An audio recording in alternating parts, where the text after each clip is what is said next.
Hoy en Memorias de Pez hablamos de la mayor guerra de la historia de España, un conflicto en el que el país se desangró en una lucha que duraría casi 3 años. La historia de cómo España quedó arrasada y de cómo se convirtió en el campo de pruebas perfecto para que alemanes e italianos probasen sus nuevos juguetes de cara a la Segunda Guerra Mundial. Un conflicto que se llevó por delante la vida de 500.000 de personas. Hoy en Memorias de Pez, la Guerra Civil Española. Para comenzar esta historia nos tenemos que ir a febrero de 1936. Fue entonces cuando se celebraron unas elecciones generales en la que una coalición de izquierdas llamada el Frente Popular ganó las elecciones. Sin embargo, las elecciones no acabaron con la inestabilidad social que el país llevaba sufriendo desde que se proclamase la Segunda República, sino más bien todo lo contrario. La Falange, un partido de corte ultraderechista, al que no le molaba un pelo todo lo que es izquierda, incrementó mucho su tamaño tras la victoria del Frente Popular e intensificó sus acciones violentas que a su vez fueron correspondidas por distintas organizaciones de izquierdas, las cuales tampoco eran la viva imagen de la tolerancia política. Por ello, la violencia callejera, los atentados entre pistoleros, las manifestaciones, las huelgas y el ruido de sables de militares descontentos con la situación eran constantes. A todo esto se le unía el recuerdo de la Revolución del 34, que no fue otra cosa que un intento de golpe de Estado por parte de socialistas y anarquistas que tuvieron en Asturias su principal teatro de operaciones y que se saldó con 2.000 muertos. Para que os hagáis una idea, entre febrero y julio de 1936, antes de iniciarse el golpe de Estado, hubo un total de 262 muertos. De las 262 víctimas, 148 serían militantes de izquierdas, 50 de la derecha, 19 fuerzas de orden público y 45 víctimas están sin identificar. Así que imaginaros el percal de país que se estaba quedando. Pues con todo este caldo de cultivo perfecto para el desastre total, una serie de generales conspiraban contra el gobierno de la Segunda República. El gobierno republicano de Manuel Azaña, que se olía que esta gente algo tramaba, se apresuró a alejar a estos generales de los centros de poder, enviándolos a zonas remotas de España. Sin embargo, esto no impidió que muchos de estos generales continuasen con su conspiración.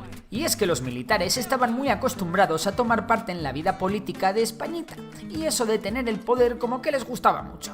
En este complot destacan 3 nombres. Emilio Mola tenía el papel de líder. El exiliado general Sanjurjo, que había intentado dar un golpe de estado años antes, se encargaría de presidir la Junta Nacional de Defensa. Y por último tenemos a Francisco Franco, quien finalmente se hará con los mandos del bando sublevado. El 14 de julio de 1936 es asesinado José Calvo Sotelo, líder de la derecha monárquica, como respuesta al asesinato del teniente Castillo, un popular guardia civil izquierdista. La muerte de José Calvo Sotelo hizo que todo se adelantase y convenció a los sectores conservadores más reacios al golpe militar, como pueden ser los carlistas y los seguidores de la CEDA, a participar directamente en él. La sublevación contra el gobierno de la República comenzó el 17 de julio en Melilla. Ese día se sublevó el ejército de África y al día siguiente guarniciones de toda España comenzaron a sumarse al golpe. Sin embargo, otras muchas fuerzas militares permanecieron fieles a la República. La guerra civil era ya inevitable. La sublevación triunfó sobre todo en las áreas rurales donde la iglesia y los caciques tenían una gran influencia sobre la población. No obstante, el golpe también fue seguido en algunas ciudades como Sevilla, Córdoba o Zaragoza. Sin embargo, las ciudades más industriales como Bilbao, Madrid o Barcelona se mantuvieron fieles a la República. En otras se produjo la sublevación, pero no con la fuerza suficiente y los rebeldes acabaron atrincherados en los cuarteles de sus ciudades, como ocurrió en Toledo o en Gijón, donde los sublevados ofrecieron una increíble resistencia ante las milicias republicanas. En los primeros días de la sublevación moriría el general Sanjurjo en un accidente de avión, quedando el mando del bando sublevado en Francisco Franco y Emilio Mola. La primera gran operación de la guerra civil fue la marcha de las columnas sublevadas hacia Madrid, donde los milicianos, fieles a la República, pararon su avance a las afueras de la ciudad en la batalla de Guadarrama. Es importante mencionar que la tropa sublevada y leal a la República tenía un número parecido, pero el 70% de los mandos sí se sumaron al golpe, lo que otorgaba al ejército sublevado una ventaja operativa vital. Además, los sublevados contaban también con el ejército de África, en el que estaban las mejores tropas del ejército español, y entre las que se encontraban muchos indígenas de los territorios españoles de Marruecos, conocidos popularmente como los moros. Desde Barcelona pronto salieron columnas de voluntarios organizadas por diferentes sindicatos, partidos políticos y organizaciones paramilitares con el objetivo de retomar el territorio sublevado. Entre todas las columnas destaca la columna de Urruti, dirigida por Buenaventura Durruti, que resultaría muerto más tarde en la defensa defensa de Madrid. En los primeros 3 meses de la Guerra Civil ocurrieron varios hechos vitales para el devenir de la guerra. El ejército de África, bloqueado en Marruecos, pudo poner pie en la península ibérica, gracias primero al envío de aviones de transporte alemanes, ya que Tito Hitler tenía muy claro a qué bando apoyar, y más tarde, gracias a la decisión republicana de mandar a la mayor parte de su flota al Cantábrico.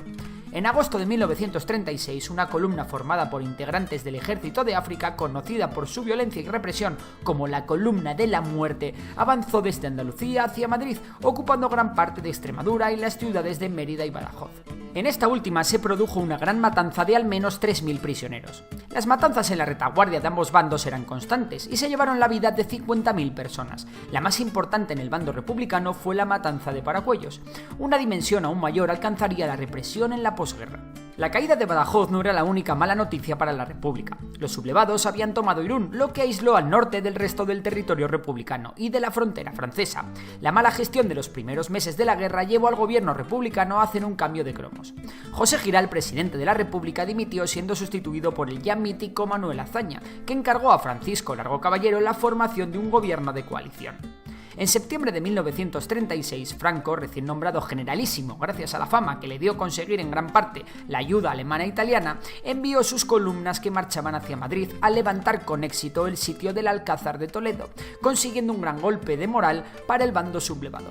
Sin embargo, esto le dio tiempo a Madrid para reforzarse y reorganizar su defensa.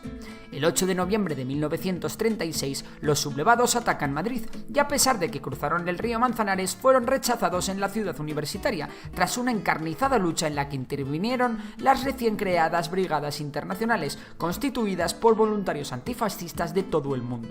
El ejército sublevado trató de tomar Madrid por la carretera de La Coruña, pero fracasó en sus 3 intentos. La toma de Madrid se pospuso por una larga temporada tras no poder cortar la carretera de Valencia para sitiar la ciudad durante la batalla del Jarama en febrero de 1937. También en febrero de 1937 los sublevados tomaron Málaga, uno de los grandes bastiones del sur que aún estaban bajo el control republicano. Tras la batalla de Guadalajara, en la que los sublevados comprendieron que tomar Madrid era imposible, los refuerzos rebeldes se centraron en el norte. Allí el general Mola planeaba con sus tropas acabar con el Cinturón de Hierro y a partir de ahí ocupar toda la zona norte republicana. La misión se realizó con éxito en la primavera y verano de 1937. En ella fue fundamental la aviación alemana, concretamente la Legión Cóndor, un grupo de aviación que Hitler envió a España para ayudar a Franco. Entre sus acciones destaca el bombardeo de Guernica, erróneamente considerado el primer bombardeo de la historia sobre población civil, ya que había habido unos cuantos antes en la Primera Guerra Mundial y tal. Para aliviar la presión sublevada en el norte, la República lanzó un potente ataque en el centro peninsular, dando lugar a la batalla de Brunete, que finalizaría el 26 de julio con un empate técnico, reanudándose tras ella el avance sobre Santander. Con la toma de Gijón el 20 de octubre de 1937, la República perdía un gran bastión industrial que ahora comenzaría a producir para el bando sublevado. Durante la campaña del norte, el general Mola también murió víctima de un accidente de avión, dejando el poder absoluto a Franco.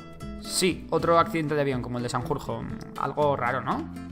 Bueno, poco antes, en mayo de 1937, comunistas y anarquistas se habían enfrentado por sus diferentes formas de ver el conflicto, dejando más de 200 muertos. Este hecho aumentó la influencia comunista en el gobierno de la República y aupó a Juan Negrín al frente del gobierno republicano tras la dimisión de Largo Caballero. En diciembre de 1937, la República realizó una gran ofensiva contra Teruel, con el fin de parar el previsto ataque sobre Madrid. Sin embargo, Teruel sería reconquistada 2 meses después, en una batalla en la que las fuerzas republicanas mostraron claros síntomas de debilidad y desorganización. Fue entonces cuando Franco mandó llevar a cabo la ofensiva de Aragón, cuyo resultado sería la división del territorio republicano en 2, por un lado Cataluña y por el otro el resto del territorio republicano. Tras la toma de Castellón por parte de las tropas franquistas, la República llevó a cabo una acción desesperada con la intención de darle la vuelta a la guerra civil, en lo que sería la mayor batalla de la historia de España, la Batalla del Ebro. Por tanto, tras recibir nuevo armamento por parte de la Unión Soviética y reorganizar sus tropas, desde Cataluña se llevó a cabo un ataque a gran escala sobre el río Ebro, en la provincia de Tarragona. El ejército del Ebro cruzó el río la noche del 24 al 25 de julio de 1938, entre Benifallés y Mequinenza. lo que abarcaba unos 60 kilómetros de frente. Pronto las fuerzas republicanas conquistaron poblaciones como Ascó, Morá de Ebro o Flix, entre otras. Desde esta zona se avanzó hacia el interior, haciéndose las tropas republicanas fuerte en la zona de Gandesa, donde resistieron durante meses. En primera instancia la operación estaba resultando un éxito. El ejército del Ebro cogió por sorpresa a su enemigo y avanzó rápidamente, pero pronto cambiaría su suerte. Franco, por su parte, envió refuerzos de todas partes de España, lo que hizo que otras ofensivas como la de Valencia tuvieran que ralentizarse. Cabe destacar que en esa zona ya estaban desplegadas tropas de élite del ejército franquista antes del ataque. El cuerpo del ejército marroquí, con el general Yago al mando, destacaba entre estas. La aviación alemana y las tropas italianas también se sumaron a la batalla, siendo la Legión Cóndor una fuerza prácticamente decisiva. Tal potencia concentró el bando sublevado en la zona que consiguió frenar el avance republicano, que inexplicablemente no había contado con el apoyo de la aviación republicana. El frente estuvo más o menos estabilizado durante meses, hasta principios de noviembre de 1938, cuando el ejército sublevado contraataca de manera tan fuerte que el ejército del Ebro se ve superado y tiene que cruzar el río en su desembocadura. Y a partir de ahí la batalla fue un sálvese quien pueda para las tropas fieles a la República, ya muy mermadas. El 16 de noviembre se dio por acabada la batalla y comenzó la ofensiva sobre Cataluña. Sin las brigadas internacionales, retiradas por motivos diplomáticos, con un ejército sin moral y ya muy desorganizado y sobre todo mal equipado, la República esperaba su fin. Tan solo el inminente inicio de la Segunda Guerra Mundial podía evitar la hecatombe, por lo que había que resistir. Franco llevó a cabo la ofensiva de Cataluña, entrando las tropas sublevadas en Barcelona sin resistencia el 26 de enero de 1939. Tras esto, cientos de miles de militares y civiles cruzaron la frontera francesa, siendo muchos de ellos recluidos en campos de concentración franceses. Uno de los últimos reveses de la República fue cuando la flota de Cartagena partió hacia Francia para evitar ser cañoneada por las baterías de costa por parte de elementos franquistas que durante un breve periodo se hicieron con el control de puntos estratégicos de la ciudad. Francia anunció que entregaría esos buques a Franco, por lo que la República se quedó sin unos navíos que habrían permitido más tarde una evacuación ordenada de elementos republicanos que finalmente no pudieron escapar del país. El 1 de marzo de 1939 la República recibió el golpe de gracia en Madrid, después de que el coronel Segismundo Casado, jefe del Ejército Centro, diese un golpe de estado contra el gobierno socialista de Juan Negrín, partidario de continuar la guerra. Casado y otras personalidades republicanas de renombre como el general José Miaja o el socialista Julián Besteiro buscaron tomar el control del territorio republicano para después negociar una paz honrosa con Franco.